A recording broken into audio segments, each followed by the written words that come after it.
Bapak Ibu jam sekalian dirahmati Allah SWT, berbicara tentang adab-adab yang diajarkan oleh Rasulullah SAW. Kita telah menyelesaikan adab-adab seorang hamba kepada Allah Subhanahu Wa Taala, adab-adab ketika beribadah, dari bersyahadat sampai kemarin terakhir tentang Idul Fitri dan Idul Adha. Pada malam hari ini kita akan mulai adab kita sesama manusia. Karena pada prinsipnya Islam yang diajarkan Rasulullah SAW tidak hanya menuntut saleh secara pribadi, ya. Jadi tidak sebatas kita baik dalam hal beribadah kepada Allah Subhanahu Wa Taala, tapi juga tuntutan berikutnya kita saleh secara sosial, saleh dalam hal bermuamalah, saleh dalam hal berinteraksi dengan sesama manusia. Dari hal yang terkecil sampai yang terbesar, adab ya seorang rakyat kepada penguasanya. Pada malam hari kita akan mulai dengan adab salam, adab mengucapkan salam. Dan ini ternyata kalau kita baca hadis-hadis di sini hampir ada 10 hadis kurang lebih, itu menunjukkan betapa kelihatannya mengucapkan salam itu sepele, tapi ternyata pahalanya luar biasa. Ya, dulu sempat viral katanya ya. Di zaman dulu itu sempat salam itu mau diganti dengan salam Pancasila. Ya sempat viral zaman dulu. Bagi muslim, sapaan terbaik adalah mengucapkan Assalamualaikum warahmatullahi wabarakatuh. Ya. Dan secara umum, ya seorang muslim hendaknya ramah. La tahqiranna minal ma'ruf. Jangan sekali-kali ojo pisan-pisan mereka kebaikan. Sekalipun bertemu dengan saudara berwajah cerah, berwajah ya naik level lagi, sumeh, ya tersenyum dan sebagainya yang nanti kita akan bahas. Jadi perintah untuk menebarkan salam. Rawahu Muslim an Abi Hurairah radhiyallahu anhu qala, dari diriwayatkan oleh Muslim dari Abu Hurairah radhiyallahu anhu qala, beliau berkata, qala Rasulullah sallallahu alaihi wasallam bersabda, "Walladzi nafsi biyadihi la tadkhulunal jannah hatta tu'minu wa la tu'minu hatta tahabbu. Awala adullukum ala syai'in idza fa'altumuhu tahabbtum afshus salam bainakum." Yang artinya, jangan Bapak Ibu yang dirahmati Allah Subhanahu Wa Taala, demi zat yang jiwamu di tangannya, kalian tidak akan masuk surga sampai kalian beriman, dan kalian tidak akan beriman sampai kalian saling mencintai. Maukah kalian aku tunjukkan suatu yang jika kalian lakukan, niscaya kalian akan saling mencintai. Afsus salam bainakum. Tebarkan salam di antara kalian.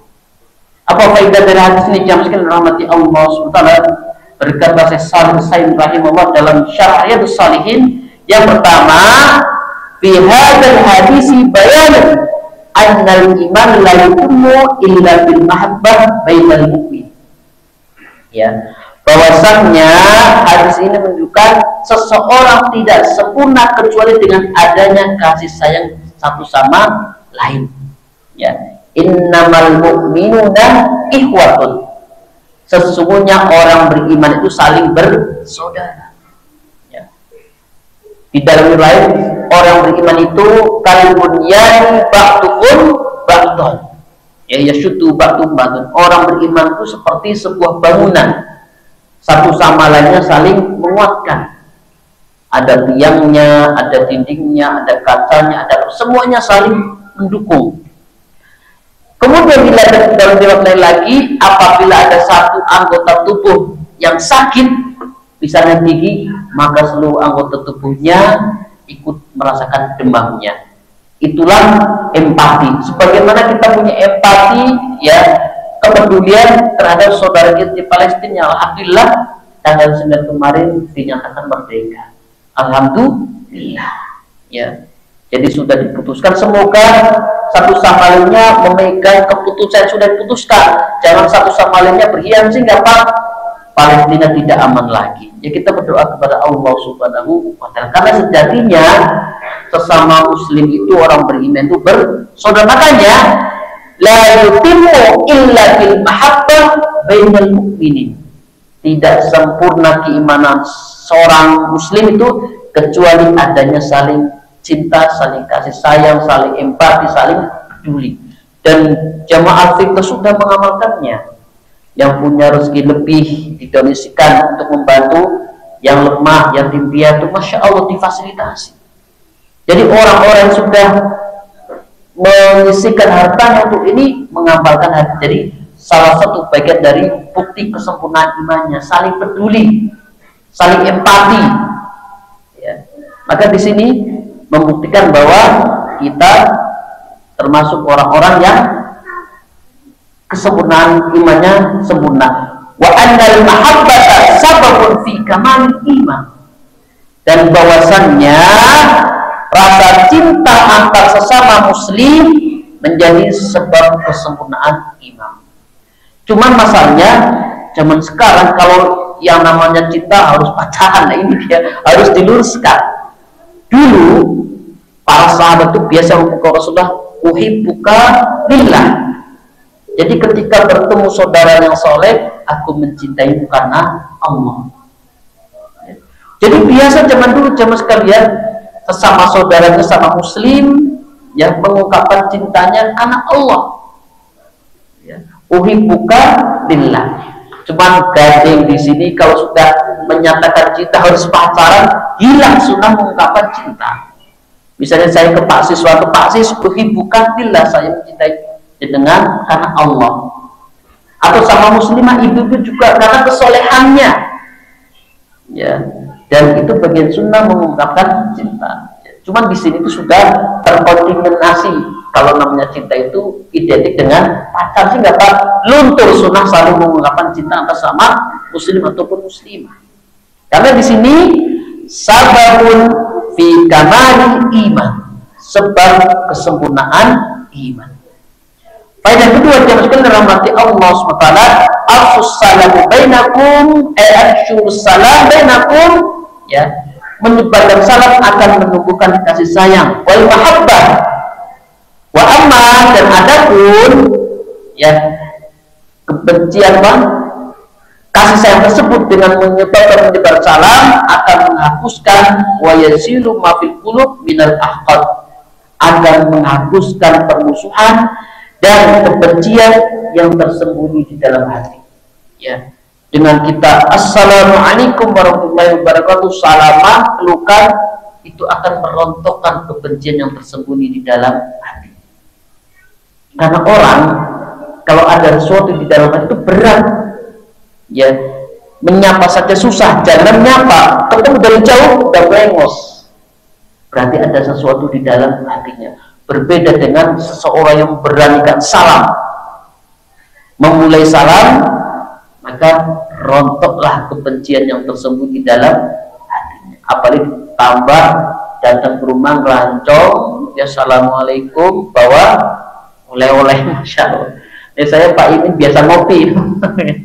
Jadi itu sunnah, nah ini sunnah yang hilang, ngelancong itu hilang itu. Ya. Nah, saya biasa dengan Pak Imin ini longgar, Pak Imin tanya di rumah, buka termos, tawar kopi, ya ini kopi biasanya. Itu sunnah yang hilang, saling melancong. Ya. Sekalipun tidak bawa oleh-oleh. Dan sekarang karena hilangnya sunnah ngelancong, tiba-tiba datang dikiranya pinjam duit. Ya, atau orang tuh juga ada apa tuh Ben? Karena hilangnya sunnah. Ini zaman dulu saya masih muda itu biasa sama sekalian. Kadang ngelancong lain desa itu biasa itu. Jadi kalau datang sudah disuguhi makan, itu sudah hari lumrah zaman dulu. Kalau sekarang umumnya ngopi, monggo itu sekalipun cuman gorengan atau telur godok ya. Dan itu zaman sekarang kita mengucapkan salam itu akan merontokkan kebencian yang tersembunyi di dalam hati. Wa yazilu ma fil qulubi minal ahqad. Ya, jadi merontokkan.